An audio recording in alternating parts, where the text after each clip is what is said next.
ತೋರಿಸ್ತೀನಿ. ಎಷ್ಟು hair fall ಆಗ್ತಿದೆ ಅಷ್ಟು ಚೆನ್ನಾಗಿ ಬೇಬಿ ಹೇರು ನೋಡಿ, ಎಷ್ಟು ಚೆನ್ನಾಗಿರೋ ಬೇಬಿ ಹೇರ್ ಗ್ರೋತ್ ಆಗಿದೆ ಅಂತ ಹೇಳ್ಬಿಟ್ಟು. ತುಂಬ ಚೆನ್ನಾಗಿ ಬೇಬಿ ಹೇರ್ ಗ್ರೋತ್ ಆಗುತ್ತೆ. ಸೊ ನೀವು ಇದನ್ನು ಟ್ರೈ ಮಾಡಿ. ಯಾಕೆಂದರೆ ನನಗೆ ಸಿಕ್ಕಾಪಟ್ಟೆ ಹೇರ್ ಫಾಲ್ ಆಗ್ತಾಯಿತ್ತು. ಆಫ್ಟರ್ ಡೆಲಿವರಿ ಆದಮೇಲೆ ಎಲ್ರಿಗೂ ಆಲ್ಮೋಸ್ಟ್ ಆಲ್ ಹೇರ್ ಫಾಲ್ ಆಗುತ್ತೆ. ಹಾಗೆ ನನಗೂ ಕೂಡ ಹೇರ್ ಫಾಲ್ ಆಗ್ತಾಯಿತ್ತು. ಸೊ ಇದು ಟ್ರೀಟ್ಮೆಂಟ್ ಎಲ್ಲ ನಾನು ಕಂಟಿನ್ಯೂಸ್ ಆಗಿ ನಿಮಗೆ ತೋರಿಸ್ತಾ ನಾನು ನಿಮಗೆ ಲಾಸ್ಟ್ ವೀಡಿಯೋದಲ್ಲಿ hi everyone, welcome back to Chandrika Hair Locks. ನಾನು ಇವತ್ತಿನ ಒಂದು ವಿಡಿಯೋದಲ್ಲಿ ಬೇಬಿ ಹೇರ್ ಗ್ರೋತ್ ಆಗೋಕ್ಕೆ ಏನೆಲ್ಲ ಟಿಪ್ಸ್ನ ಯೂಸ್ ಮಾಡ್ಬೋದು, ಹಾಗೆ ಟಾಪ್ ಸೀಕ್ರೆಟ್ಸ್ ಏನಂತ ಹೇಳ್ಬಿಟ್ಟು ನಾವಿಂದು ವಿಡಿಯೋದಲ್ಲಿ ಕಂಪ್ಲೀಟಾಗಿ ನಿಮಗೆ ತಿಳಿಸ್ತಾ ಹೋಗ್ತೀನಿ. ಲಾಸ್ಟ್ ವಿಡಿಯೋದಲ್ಲಿ ಒಬ್ರು ಕಮೆಂಟ್ ಮಾಡೋದು, ಅಕ್ಕ ಬೇಬಿ ಹೇರ್ಸ್ ಗ್ರೋತ್ ಆಗಿ ಅಂದರೆ ಹೊಸ ಕೂದಲು ಬೆಳಿಲಿಕ್ಕೆ ಏನು ಮಾಡಬೇಕು ಅಂತ. ನನಗೂ ಕೂಡ ಬಾಣಂತನದಲ್ಲಿ ಆದಮೇಲೆ ಸ್ವಲ್ಪ ಹೇರ್ ಫಾಲ್ ಆಗ್ತಿತ್ತು. ಸ್ವಲ್ಪ ಏನೋ ಆಲ್ಮೋಸ್ಟ್ ಅಲ್ಲಿ ಎಲ್ರಿಗೂ ಬಾಣಂತನ ಮುಗಿದ ನಂತರ ಅಂದರೆ ಆಫ್ಟರ್ 6 ಮಂತ್ 3 ಮಂತ್ಸ್ ಕಂಪ್ಲೀಟ್ ಆದಮೇಲೆ ಹೇರ್ ಫಾಲ್ ಆಗುತ್ತೆ. ಸೊ ಆ ಥರ ನನಗೂ ಕೂಡ ಹೇರ್ ಫಾಲ್ ಆಗ್ತಾ ಇತ್ತು. ಸೊ ಅದಾದಮೇಲೆ ನಾನು ಯಾವ ಥರ ಎಲ್ಲ ಟ್ರೀಟ್ಮೆಂಟ್ ತೊಗೊಂಡೆ, ಮತ್ತು ನಿಮಗೆ ಒಂದು ಟಾಪ್ ಸೀಕ್ರೆಟ್ಸ್ನ ನಾನು ನಿಮಗೆ ಹೇಳ್ತಾ ಬರ್ತೀನಿ. ಯಾವ ಥರ ಆಯಿಲ್ನ ನಾವು ಯೂಸ್ ಮಾಡೋಂಥ ಆಯಿಲ್ಸ್ನ ಯಾವ ಥರ ಯೂಸ್ ಮಾಡ್ಬೋದು, ಅದಕ್ಕೆಲ್ಲ ಏನೆಲ್ಲ ಆ್ಯಡ್ ಮಾಡಿಸ್ಬೋದು ಅಂತ ಹೇಳ್ಬಿಟ್ಟು ಕಂಪ್ಲೀಟಾಗಿ ವಿಡಿಯೋ ನೋಡ್ತಾ ಬನ್ನಿ. ನಾನು ಒಂದೊಂದಾಗಿ ನೀಟಾಗಿ ಹೇಳ್ತೀನಿ. ಇದ್ರ ಸಪ್ರೇಟಾಗಿ ವಿಡಿಯೋ ಕೂಡ ಮಾಡಿದ್ದೀನಿ. ನಿಮಗೆ ಈ ಒಂದೇ ವಿಡಿಯೋದಲ್ಲಿ ಆಲ್ಮೋಸ್ಟ್ ಅಲ್ಲಿ ಎಲ್ಲನೂ ಕವರ್ ಆಗೋ ಥರ ನಾನು ನಿಮಗೆ ಹೇಳ್ತಾ ಹೋಗ್ತೀನಿ. ಫಸ್ಟ್ ಟಾಪ್ ಸೀಕ್ರೆಟ್ಸ್ ಏನಪ್ಪ ಅಂತಂದರೆ, ಆಯಿಲ್ನ ಯಾವ ಥರ ಯೂಸ್ ಮಾಡಬೇಕು, ಆಯಿಲ್ಗೆ ಏನೇನು ಯೂಸ್ ಮಾಡಬೇಕು ಅಂತ ಹೇಳ್ಬಿಟ್ಟು ನಾನು ನಿಮಗೆ ಹೇಳ್ತಾ ಹೋಗ್ತೀನಿ. ಫಸ್ಟ್ ಬಂದ್ಬಿಟ್ಟು ಯಾವುದೆಲ್ಲ ಯೂಸ್ ಮಾಡ್ಬೋದು ಅಂತ ಹೇಳ್ಬಿಟ್ಟು ನಾನು ನಿಮಗೆ ಹೇಳ್ತೀನಿ. ಫಸ್ಟು ಆನಿಯನ್ ಜ್ಯೂಸ್ ಯೂಸ್ ಮಾಡ್ಬೋದು, ಹಾಗೆ ರೋಸ್ಮೆರಿ, ಹಾಗೆ ಕೊಕೊನಟ್ ಆಯಿಲ್ ವಿತ್ ಅಲೋವೆರಾ, ಹಾಗೆ ನೆಕ್ಸ್ಟ್ ಬಂದ್ಬಿಟ್ಟು ಕ್ಯಾಸ್ಟ್ರೋ ಆಯಿಲ್ ಯೂಸ್ ಮಾಡ್ಬೋದು. ಅದು ನೆಕ್ಸ್ಟ್ ಬಂದ್ಬಿಟ್ಟು ಫೆನಿಗ್ರೆನಿಕ್ ಸೀಡ್ಸ್ ಅಂದರೆ ಮೇಥಿನ ಯೂಸ್ ಮಾಡೋದು ಹೇಗೆ ಅಂತ ಹೇಳ್ಬಿಟ್ಟು, ಹಾಗೆ ಮತ್ತು ಎಗ್ ಮಾಸ್ಕ್ನ ತಲೆಗೆ ಅಪ್ಲೈ ಮಾಡೋದು. ಸೊ ಇದಿಷ್ಟೆಲ್ಲ ಹೇಗೆ ಮಾಡೋದು, ಏನು ಮಾಡೋದು ಅಂತ ಹೇಳ್ಬಿಟ್ಟು ನಾನು ಕಂಪ್ಲೀಟಾಗಿ ಸಪ್ರೇಟಾಗಿ ನಾನು ನಿಮಗೆ ಒಂದೊಂದು ವೀಡಿಯೋನ ಇದೆ, ನಾನೆಲ್ಲನೂ ಅಪ್ಲೈ ಮಾಡಿರೋದು. ಸೊ ಆ ವಿಡಿಯೋ ತಮ್ಮನೆಲ್ಲ ನಾನು ಇಲ್ಲಿ ಹಾಕ್ತೀನಿ, ತಮ್ಮನೆಲ್ಲ ಯಾವ ಥರ ಇದೆ ಅಂತ ಹೇಳ್ಬಿಟ್ಟು ಹಾಕ್ತೀನಿ. ಅದನ್ನು ಹೇಗೆ ಯೂಸ್ ಮಾಡ್ಬೋದು ಅಂತ ನೀವು ಅಲ್ಲಿ ಹೋಗ್ಬಿಟ್ಟು ಆರಾಮಾಗಿ ನೋಡ್ಕೋಬೋದು.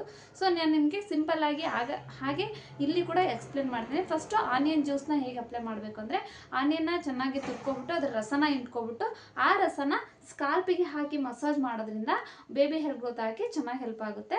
ಹಾಗೆ ನೆಕ್ಸ್ಟ್ ರೋಸ್ಮೆರಿ ಹೇಗೆ ಯೂಸ್ ಮಾಡೋದು ಅಂತ ಹೇಳ್ಬಿಟ್ಟು ಹೇಳ್ತೀನಿ. ರೋಸ್ಮೆರಿನ ಒಂದು ನೈಟ್ ಒಂದು ಗ್ಲಾಸಲ್ಲಿ ನೀರು ಹಾಕ್ಬಿಟ್ಟು ರೋಸ್ಮೆರಿ ಒಂದು ಸ್ಪೂನ್ ಹಾಕಿ ಅದ್ರ ಜೊತೆ ಮೇಥಿ ಆ್ಯಡ್ ಮಾಡ್ಬೋದು. ನಿಮ್ಮ ಹತ್ರ ಅಲೋವೆರಾ ಆ್ಯಡ್ ಮಾಡ್ಬೋದು. ಈ ಥರ ಏನೆಲ್ಲ ನಿಮಗೆ ಹೋಮ್ ಮೇಡ್ಸ್ ನಾನು ಹಾಕಿದ್ದೀನಿ, ಇಲ್ಲಿ ತಮ್ಮನೇಲಲ್ಲಿ ಹಾಕಿದ್ದೀನಲ್ಲ ಚೆಕ್ ಮಾಡಿ. ಹೋಮ್ ಮೇಡ್ಸ್ ನಿಮಗೆ ಏನೇನೆಲ್ಲ ಯೂಸ್ ಮಾಡ್ಬೋದು ಅಂತ ಹೇಳ್ಬಿಟ್ಟು ಅಲ್ಲಿ ಕೊಟ್ಟಿದ್ದೀನಿ. ಅದನ್ನು ಆ್ಯಡ್ ಮಾಡಿಬಿಟ್ಟು ಓವರಾಲ್ ನೈಟ್ ಬಿಟ್ಬಿಟ್ಟು ಮಾರ್ನಿಂಗ್ ಅಥವಾ ನೈಟ್ ಕೇರ್ ಮಾಡುವಾಗ ಅದನ್ನ ಸ್ಪ್ರೇ ಮಾಡಿ, ಅಥವಾ ಮಾರ್ನಿಂಗ್ ನೀವು ಹೆಡ್ ಬಾತ್ ಮಾಡೋಕ್ಕಿಂತ 1 hour ಬಿಫೋರ್ ಅದನ್ನ ಸ್ಪ್ರೇ ಮಾಡಿಬಿಟ್ಟು ಆಮೇಲೆ ಹೆಡ್ ಬಾತ್ ಮಾಡೋದ್ರಿಂದ ಹೊಸ ಹೇರ್ ಗ್ರೋತ್ ಆಗಿ ಒಳ್ಳೆ ಮೋಟಿವ್ ಆಗುತ್ತೆ. ಹಾಗೆ ಇದನ್ನು ಕೂಡ ಸ್ಕಾಲ್ಪ್ ಮತ್ತು ಹೇರ್ಗೆ ಎರಡು ಕೂಡ ಅಪ್ಲೈ ಮಾಡ್ಬೋದು. ಸ್ಕಾಲ್ಪಿಗೆ ಹಾಕ್ಬಿಟ್ಟು ಸ್ವಲ್ಪ ಲೈಟಾಗಿ ಈ ಥರ ಮಸಾಜ್ ಕೊಟ್ಕೋಬೇಕು. ಥರ್ಡ್ ಒನ್ ಬಂದ್ಬಿಟ್ಟು ಕೊಕೊನಟ್ ವಿತ್ ಅಲೋವೆರಾ. ನಾವು coconut oil, normal coconut oil ಎಲ್ಲರೂ ಯೂಸ್ ಮಾಡಿದೆ, ನಾರ್ಮಲ್ ಕೊಕೊನಟ್ ಆಯಿಲು. ಆ ಆಯಿಲ್ಗೆ ನಾವೇನು ಮಾಡಬೇಕು ಅಂದರೆ, ಅಲೋವೆರಾ ಒಳಗಡೆ ತಿರ್ಲಿರುತ್ತಲ್ವ, ಆ ತಿರುಳನ್ನ ತೊಗೊಂಡು ಕೊಕೊನಟ್ ಆಯಿಲ್ಗೆ ಹಾಕ್ಬಿಟ್ಟು ಅದನ್ನು ನಾವು ಬಿಸಿ ಮಾಡಿಬಿಟ್ಟು ಅದನ್ನ ಸ್ಟ್ರೈನ್ ಮಾಡಿಕೊಂಡು ಅಪ್ಲೈ ಮಾಡೋದ್ರಿಂದ ಹೇರ್ ಗ್ರೋತ್ ತುಂಬ ಚೆನ್ನಾಗಾಗುತ್ತೆ. ನೆಕ್ಸ್ಟ್ ಬಂದು ಕ್ಯಾಸ್ಟ್ರೋ ಆಯಿಲ್ ಯಾಕೆ ಯೂಸ್ ಮಾಡಬೇಕು ಅಂತಂದರೆ, ಅದರಿಂದ ಕೂಡ ಒಳ್ಳೆ ಮೋಟಿವ್ ಆಗುತ್ತೆ, ಹೇರ್ ತುಂಬ ಚೆನ್ನಾಗಿ ಮಾಯ್ಶ್ಚರೈಸ್ ಆಗುತ್ತೆ, ಹೊಸ ಹೇರ್ ಗ್ರೋತ್ ಆಗಿ ಮೋಟಿವ್ ಮಾಡುತ್ತೆ. ಸೊ ಹಾಗಾಗಿ ಕ್ಯಾಸ್ಟ್ರೋ ಆಯಿಲ್ನ ಯೂಸ್ ಮಾಡಬೇಕು. ಅದನ್ನು ಹೇಗೆ ಯೂಸ್ ಮಾಡೋದು ಅಂತಂದರೆ, ನೀವು ಅದನ್ನು ಡೈರೆಕ್ಟಾಗಿ ಬಿಸಿಗಿಟ್ಟು ಯೂಸ್ ಮಾಡೋ ಅವಶ್ಯಕತೆ ಇಲ್ಲ. ಅಂದರೆ ನೀರನ್ನ ಕಾಯಿಸ್ಬಿಟ್ಟು ಅದರಲ್ಲಿ ನೀವು ಬೌಲಲ್ಲಿ ಆಯಿಲ್ನ ಇಟ್ಬಿಟ್ಟು ಅದು ಮೆಲ್ಟ್ ಆಗುತ್ತಲ್ವ, ಸೊ ಆವಾಗ ಅದನ್ನು ಹಾಕ್ಬಿಟ್ಟು ಚೆನ್ನಾಗಿ ಸ್ಕಾಲ್ಪ್ ಮಸಾಜ್ ಮಾಡೋದ್ರಿಂದ ಅದರಿಂದ ತುಂಬ ಚೆನ್ನಾಗಿ ಹೇರ್ ಗ್ರೋತ್ ಆಗುತ್ತೆ. ಹಾಗೆ ಎಗ್ ಮಾಸ್ಕ್ ಏನಪ್ಪ ಅಂದರೆ, ಎಗ್ನ ಓಪನ್ ಮಾಡಿಕೊಂಡು ಅದನ್ನ ಮೆಮೊರಿ ಫುಲ್ ಆಗಿತ್ತು, ಕ್ಯಾನ್ಸಲ್ ಆಗೋಯ್ತು.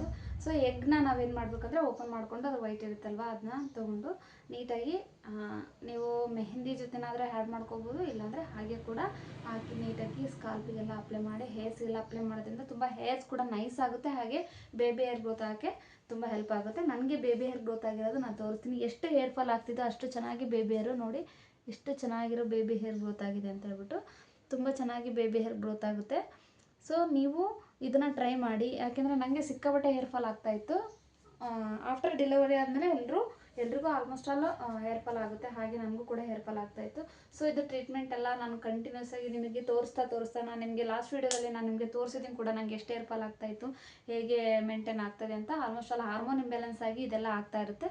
ಸೊ ನಮಗೆ ಫುಡ್ಡು ಎಷ್ಟು ಬೇಕೋ ಅಷ್ಟನ್ನ ಕರೆಕ್ಟಾಗಿ ಪ್ರೋಟೀನ್ ಫುಡ್ನ ತೊಗೋತಾ ಇದನ್ನೆಲ್ಲ ಫಾಲೋ ಮಾಡೋದ್ರಿಂದ ತುಂಬ ಚೆನ್ನಾಗಿರೋ hair growth, baby hair growth, new hair growth ಆಗಲಿಕ್ಕೆ ಒಂದು ಒಳ್ಳೆ ಬೆನಿಫಿಟ್ ಸಿಗುತ್ತೆ ಅಂತ ಹೇಳ್ಬೋದು. ಇಷ್ಟೆಲ್ಲ ನಿಮಗೆ ಬೇಕು ಅಂದರೆ ತಮ್ನೇಲ್ ಯಾವ್ದು ಅಂತ ಹೇಳ್ಬಿಟ್ಟು ನಾನು ಇಲ್ಲಿ ಪಕ್ಕದಲ್ಲಿ ಹಾಕಿದ್ದೀನಲ್ವ, ಸೊ ನೋಡಿದ್ರಲ್ವ, ಆ ತಮ್ನೇಲ್ನ ನೀವು ನೋಡಿಕೊಂಡು ವೀಡಿಯೋಗಳನ್ನ ಸರ್ಚ್ ಮಾಡಿಕೊಂಡು ನೋಡ್ಕೋಬೋದು. ಸೊ ನಿಜವಾಗ್ಲೂ ಒಳ್ಳೆ ರಿಸಲ್ಟ್ ಕೊಡುತ್ತೆ. ಯಾವುದು ಕೂಡ ಕಾಸ್ಟ್ಲಿ ಪ್ರಾಡಕ್ಟ್ ಯೂಸ್ ಮಾಡೋದಲ್ಲ, ಮನೆ ಹತ್ರ ಸಿಗುವಂಥ ಎಲ್ಲವನ್ನು ಯೂಸ್ ಮಾಡಿಕೊಂಡು ಮಾಡಿರೋದು. ಈ ವಿಡಿಯೋ ನಿಮಗೆಲ್ರಿಗೂ ಇಷ್ಟ ಆದರೆ ಶೇರ್ ಮಾಡಿ, ಹಾಗೆ ಲೈಕ್ ಮಾಡಿ, ಕಮೆಂಟ್ ಮಾಡಿ. ಹೀಗೆ ತುಂಬ ಸಪೋರ್ಟ್ ಮಾಡ್ತಾ ಇದ್ದೀರಾ, ಹೀಗೆ ಸಪೋರ್ಟ್ ಮಾಡಿ ಅಂತ ಹೇಳ್ತಾ thank you so much. Bye.